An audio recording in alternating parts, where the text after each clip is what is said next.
ছিলাম, আজকে অনেকটা পিছিয়ে পড়েছি। দেখো আমরা এই 97 পৃষ্ঠার এই কুইজ প্রশ্নগুলো সলভ করছিলাম, যেখানে আমরা জানতে পারছিলাম যে সমকোণী ত্রিভুজের একটি কোণ ড্যাশ, একটি কোণ কেমন থাকে, সমকোণ থাকে। তারপর আমরা জানতে পারছিলাম যে সমকোণ সংলগ্ন বাহুদ্বয়ের নাম হচ্ছে তিনটা বাহু থাকে মোট, যে কোনো ত্রিভুজের তো তিনটা বাহু। সমকোণী ত্রিভুজের বেলায় তিনটা বাহু মানে হচ্ছে একটা সমকোণের বিপরীত দিকের বাহুটার নাম বলতে চাই, এটা সমকোণ। সমকোণ কিন্তু এভাবে চিহ্নিত করে। তারপরে এখানে বিপরীত দিকে যে বাহুটা, সেটার নাম হচ্ছে অতিভুজ। তারপরে ভূ সমান্তরাল ভাবে যে বাহুটা থাকে এটার নাম হচ্ছে ভূমি, আর এটার নাম উচ্চতা।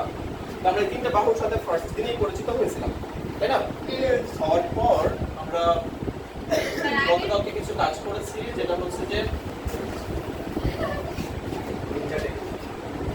তো এখানে একটা ছক ছিল, যেখানে ত্রিভুজ আমাদেরকে বলছে 5টা ত্রিভুজ অঙ্কন করো, সমকোণী ত্রিভুজ। সেই সমকোণী ত্রিভুজগুলোর ভূমি, উচ্চতা, অতিভুজ, ত্রিভুজের তিনটি বাহু মেপে এদের মাপগুলো এখানে লেখো, তাই না? তারপর বলছে প্রত্যেকটার উপর অঙ্কিত বর্গক্ষেত্রের ক্ষেত্রফল নির্ণয় করো। কালকে এগুলো আমরা করছি। তারপর এবার বলছে যে ক্ষেত্রফলগুলোর মধ্যে সম্পর্ক আমরা দেখছি অ্যানালাইসিস করে, যে যখন আমরা ভূমি এবং উচ্চতার ক্ষেত্রফল দুটোকে যোগ করি, সেটা প্রায় অতিভুজের কাছাকাছি চলে যায়। অতিভুজের বর্গক্ষেত্রের ক্ষেত্রফল মানে ব্যাপারটা ঠিক এরকম যে সাদা জায়গা থেকে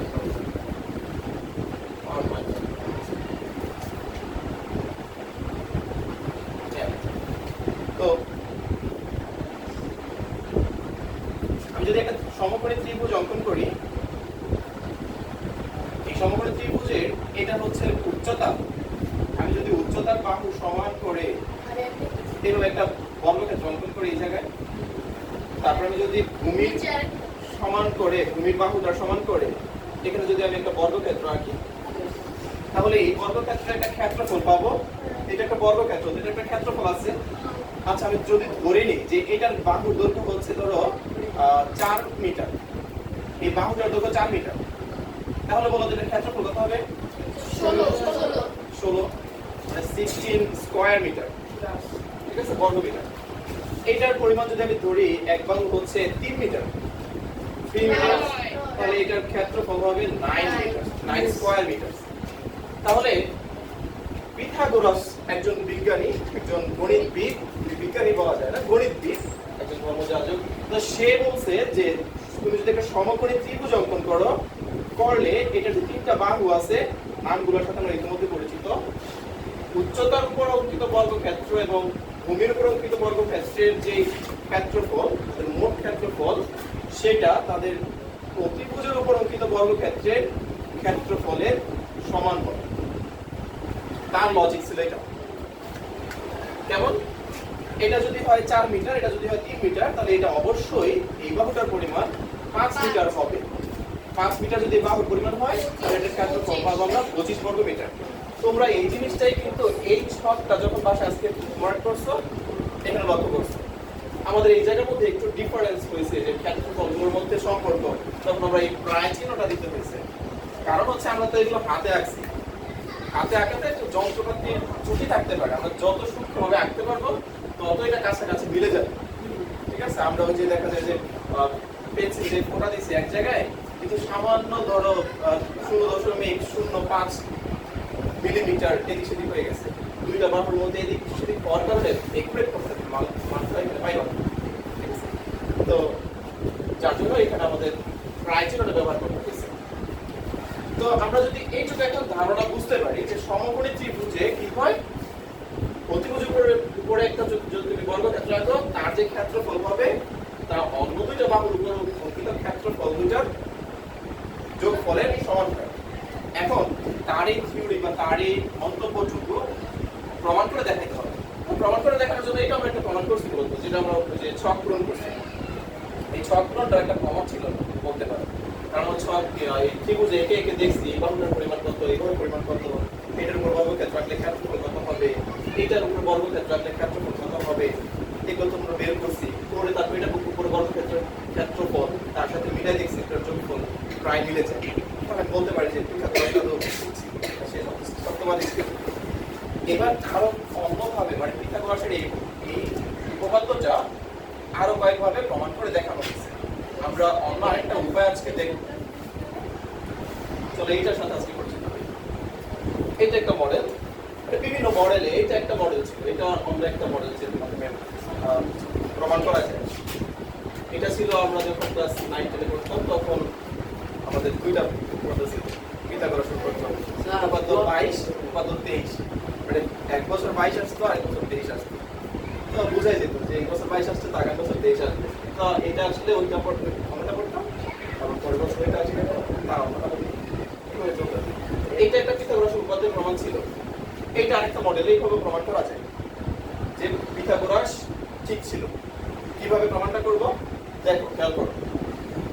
প্রথমত আমরা একটা কাজ করব যে একটা বর্গক্ষেত্র আঁকবো। এখানে আসছে আমি চিত্রটা নতুন করে আঁকবো। একটা বর্গক্ষেত্র অঙ্কন করছে, দেখো এটা একটা বর্গক্ষেত্র। মানে বর্গক্ষেত্র মানে চারটি বাহু সমান। ওকে, তো চারটা বাহু যেহেতু সমান, আমরা এই বাহুটাকে এবার একটা কাজ করব। আমরা একটা বাহুর পরিমাণ নিব হচ্ছে এইটুকু, এটার নাম দিলাম হচ্ছে এ, আর বাকিটুকুর নাম দিব বি।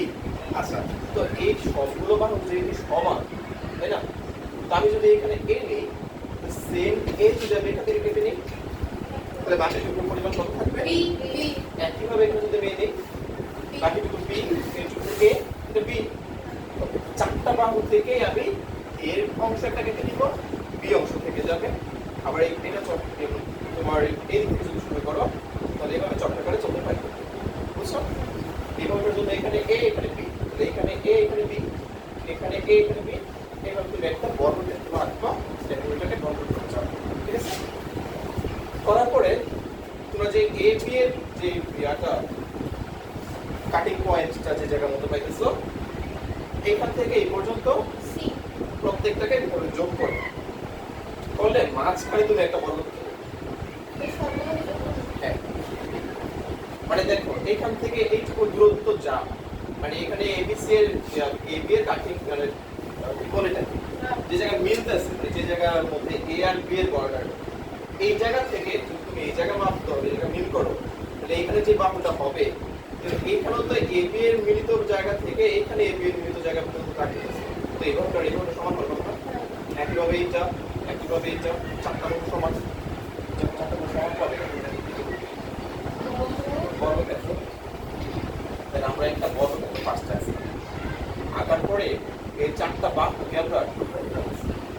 এদিকে খেয়াল করো, চারটা বাহুকে আমরা টুকরা টুকরা করছি। এটুকু এ, এটা বি, এটুকু এ, এটা বি, এটুকু এটা বি। করার পরে এগুলো যোগ করছি। করার পরে এখন আমরা দেখতেছি যে এইটুকুতে একটা ত্রিভুজ তৈরি হয়ে গেছে। একইভাবে এখানে একটা ত্রিভুজ তৈরি হয়েছে, এইখানে একটা ত্রিভুজ তৈরি হয়েছে, এইখানেও। তার মানে পুরো বর্গক্ষেত্রটার ভিতরে আমি দেখতেছি একই সাইজের চারটা ত্রিভুজ অঙ্কন হয়েছে, যেটা এইভাবে পরিমাণ এ, এটা বি, এটা তো এইটা এ, এটা বি, এখানে এটা এ, এটা বি, মানে চারটা ত্রিভুজ সমান। ঠিক আছে? এবং চারটা ত্রিভুজ সমকোণী ত্রিভুজ। কেন বলতে পারো? কারণ এটা একটা বর্গক্ষেত্র ছিল আর প্রত্যেকটার মধ্যে এখানে একটা করে সমকোণ রয়ে গেছে, এটা একটা সমকোণী ত্রিভুজ। আচ্ছা, যদি এটা সমকোণী ত্রিভুজ হয় তাহলে এটার ক্ষেত্রফল কি হবে? এক একটা ত্রিভুজের ক্ষেত্রফল কি? হাফ ইনটু ভূমি ইনটু উচ্চতা। না, হাফ ইনটু ভূমি ইনটু উচ্চতার সূত্র যদি আমি লিখি, এখানে হাফ এ কোনটা, ভূমি কোনটা? ভূমি স্যার এটা। চিন্তা করো যদি ত্রিভুজ ধরো যে মনে করো এটা, তাহলে এটার জন্য ভূমি কোনটা? এ, উচ্চতা বি। ওকে, তো ইনটু এ ইনটু বি। তাহলে আমি এই ত্রিভুজের জন্য ক্ষেত্রফল পাবো হাফ ইনটু ভূমি ইনটু উচ্চতা মানে হলো হাফ ইনটু এ এবি। এখন হাফ এবি এর সমান মানে একটা ত্রিভুজের ক্ষেত্রফল হাফ এবি, এরকম ত্রিভুজ আছে কয়টা? চারটা। তাহলে আমি যদি একটাকে এবার 4 দিয়ে গুণ করে দিই তাহলে তো আমি চারটা ত্রিভুজের মোট ক্ষেত্রফল পেয়ে যাব। তো চারটা ত্রিভুজের মোট ক্ষেত্রফল কত হবে?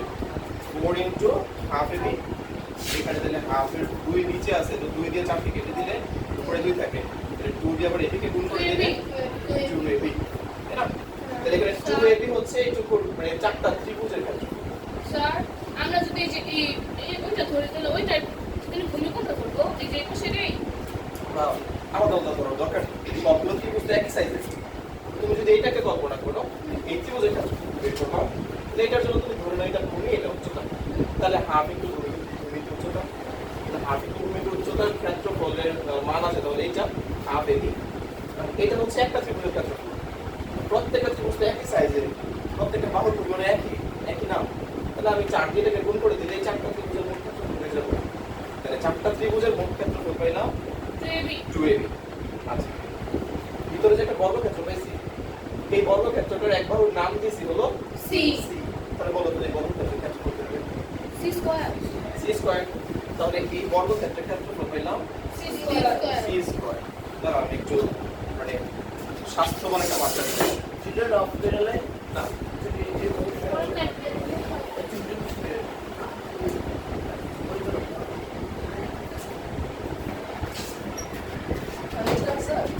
তো ওইটার পরিমাণ হচ্ছে সি স্কয়ার। এবার আমি তোমার সাথে জিজ্ঞেস করেছিলাম পুরোটা বর্গক্ষেত্রের ক্ষেত্রফল কত? 2ab C square 2ab C square plus C square, plus দুটাকে যোগ করলে হবে না? এই চারটা ত্রিভুজের ক্ষেত্রফল আর বর্গক্ষেত্রের ক্ষেত্রফল যোগ করলে আমি পুরোটা ত্রিভুজের ক্ষেত্রফল পাবো। আচ্ছা, অন্যভাবে আবার চিন্তা করো, আমি যদি একটা বর্গক্ষেত্র আঁকি, একে বলি যে এই বর্গক্ষেত্রের এইটুকু বাহুর পরিমাণ হচ্ছে 2 মিটার, এইটুকুর পরিমাণ হচ্ছে 3 মিটার, তাহলে বলো তো এই বর্গক্ষেত্রটার ক্ষেত্রফল কত? 25 কেমনে বললাম? এই 3 আর 2 যোগ করে তারপরটা তিন স্কয়ার আর দুই করছি যোগ করলে একটা বাহুর পরিমাণ পাবো পুরোটা, হুম। তার এই বর্গ করলে পুরোটার ক্ষেত্রফল পাবো। এইখানে সেম প্রসেস, কিন্তু সমস্যা হচ্ছে ওখানে সংখ্যা বলছি যোগ করে করতে পারছি, এখানে a আর b আছে, তো a b থাকলে a b এখানে হবে যে a প্লাস b আর এদেরকে স্কয়ার করলে আমি ক্ষেত্রফল পাইতাম। তাহলে এই মানে পুরোটা বর্গক্ষেত্রের ক্ষেত্রফল আমি যদি জানতে চাই তাহলে তার ক্ষেত্রফল হবে a প্লাস b স্কয়ার, তাই না? হ্যাঁ লেখাগুলি ক্লিয়ার এখন যে পুরোটা বর্গক্ষেত্রের ক্ষেত্রফল আমি জানতে চাই, তার মান হবে a plus b whole square. আমি যদি অন্যভাবে জানতে চাই তাহলে চারটা ত্রিভুজ পাইছি এই জায়গার মধ্যে সমকোণী, এই সমকোণী ত্রিভুজগুলোর এক একটার ক্ষেত্রফল এইটা, যদি 4 দিয়ে এটাকে গুণ করে দিই তাহলে তার এক একটার মোট চারটার ক্ষেত্রফল হয় 2ab। এইটা তাহলে 2ab এবং মাঝখানে একটা বর্গক্ষেত্র হয়, সেই বর্গক্ষেত্রের ক্ষেত্রফল c স্কয়ার। আমি যদি এগুলোকে যোগ করে দেই তাহলে পুরো ক্ষেত্রফল হবে। তাহলে আমি প্রশ্ন মতো বলতে পারি না যে এটা পুরোটার ক্ষেত্রফল, এটা কি দেখো যা তো পুরোটা একই যদি হয় তাহলে এটাকে আবার সলভ করে যে পিথাগোরাস যেটা বলে, পিথাগোরাসের কথা অনুযায়ী তো লম্ব স্কয়ার মানে এখানে ডিসি লম্ব হচ্ছে সরি উচ্চতা উচ্চতা কি লম্ব ধরছিলাম, উচ্চতা বলছিলাম লম্ব উচ্চতাই তো আচ্ছা উচ্চতাটাকে লম্ব বলে আজকে জেনে রাখতে হবে। তো ভূমি গুণ ভূমি স্কয়ার গুণ লম্ব স্কয়ার বা উচ্চতা স্কয়ার সমান সমান হবে কি সি স্কয়ার অতিভুজ স্কয়ার। এটা হচ্ছে পিথাগোরাসের বক্তব্য। তাহলে আমরা দেখি তো এখান থেকে এখন এটা পাওয়া যায় কিনা। আচ্ছা দেখি দেখি এখানে দেখো a plus b whole square, এই মানে কি এটা সূত্র করতেছিলাম a plus b whole square সূত্রটা কি? a square plus 2ab plus b square very good, a square plus 2ab plus b square সমান সমান লিখা আছে a plus 2ab plus c plus c square. তাহলে a square plus 2ab plus b square, এখান থেকে আমি যদি 2ab টাকে আর প্লাস আছে এদিকে পাঁচার করে দিই মাইনাস হয়ে যাবে তাহলে হয়ে যাবে a square plus b square সমান সমান 2ab 2ab minus plus 2ab c square minus এই পাশে বসে গেলে মাইনাস 2ab তাহলে এখানে 2ab তাহলে আমরা নিচের লাইনে যা পাবো তা হচ্ছে a square plus b square সমান c স্কয়ার পাবে না একদম পাবে ছেড়ে দেখছো তাহলে এইভাবে আমরা একটা পিথাগোরাস যে কথাটা বলছে যে বক্তব্য সে দিয়ে গেছে যে সমকোণী ত্রিভুজের লম্ব এবং ভূমির উপর অঙ্কিত বর্গক্ষেত্রের ক্ষেত্রফলের যোগফল ত্রিভুজের উপর অঙ্কিত বর্গক্ষেত্রের ক্ষেত্রফলের সমান এইখান থেকে আমরা সেটা প্রমাণ পাইতেছি আমরা প্র্যাকটিক্যালি চিত্র এঁকেও মানে একদম সরজমিনে মেপে তারপর দেখছি যে শব্দ ছিল সামান্য 1 সেন্টিমিটার বা 1 মিলিমিটারের মতো মনে হয় ডিফারেন্স হয় তাই না তাহলে সেই ডিফারেন্সটা আমাদের করার মতো নয় 1 মিলিমিটার আমাদের যান্ত্রিক ত্রুটির কারণে আমাদের নিজের হাতে আঁকার কারণে কম বেশি হতে পারে এটা মেনে নেওয়া যায় তাহলে এখান থেকে তোমরা বুঝতে পারছো এই প্রমাণটুকু তোমরা কি লিখতে পারবা নিচে থেকে আর বইয়ের মধ্যে অর্ধেকটা করে দিয়েছে বাকি অর্ধেক কি হচ্ছে বাকি যেটা আমাদের জন্য রেখে দিয়েছে তা হচ্ছে এই তিনটা লাইন এই চারটা লাইন তোমরা চারটা লাইন দেখো খাতায় করে নাও বইয়ের মধ্যে পড়ে তারপরে দেখতে পারবে এই যেন লেখা আছে যে চারটি ত্রিভুজের ক্ষেত্রফল 4 চারটা ত্রিভুজের ক্ষেত্রফল বের করছে আমরা যেটা এখানে বের করছি তারপরে এখানে বের করছে পুরো ত্রিভুজ পুরো বর্গক্ষেত্রটার ক্ষেত্রফল কি হবে a + b whole square a + b whole square আমরা লিখছি এটা তারপরে তোমার জন্য ছেড়ে দিয়েছে ওই মাঝখানে যে বর্গক্ষেত্র আছে সেটার ক্ষেত্রফল বের করছে c স্কয়ার ফাঁকা অংশের ক্ষেত্রফল c স্কয়ার এবার তোমার জন্য রেখেছে যেহেতু বড় বর্গক্ষেত্রটির ক্ষেত্রফল চারটি ত্রিভুজের ক্ষেত্রফল এবং ফাঁকা অংশের ক্ষেত্রফলের সমষ্টি সমান এই চারটা ত্রিভুজ এর ক্ষেত্রফল আর ফাঁকা অংশের ক্ষেত্রফল এদের যোগফলের সমান তাহলে সুতরাং প্রমাণ করো যে a স্কয়ার + b স্কয়ার সমান c স্কয়ার এটুকু তোমার জন্য রেখেছে তুমি প্রমাণ করে দেখো তখন তুমি বলবা কি প্রশ্ন অনুসারে এই লেখা লিখবা যে পুরো বর্গক্ষেত্রের ক্ষেত্রফল a + b হোল স্কয়ার সমান সমান হচ্ছে এই চারটা ত্রিভুজের ক্ষেত্রফল যোগ ফাঁকা অংশের ক্ষেত্রফল এবার এটাকে এই পাশে সূত্র হয় সূত্র লিখছি এটা যা আছে তাই লিখছি 2ab এই পাশে পাঠাইছি কাটাকাটি হয়ে গেছে তারপর যা চাইছিল তা আমি পেয়ে যাব ক্লিয়ার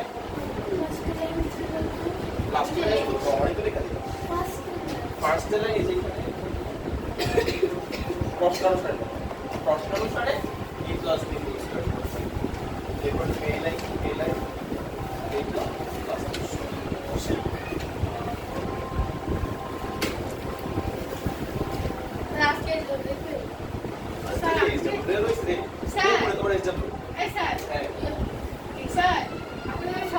ওই সামনে কই আমরা বুঝি এটা লেখা సార్ మురిసే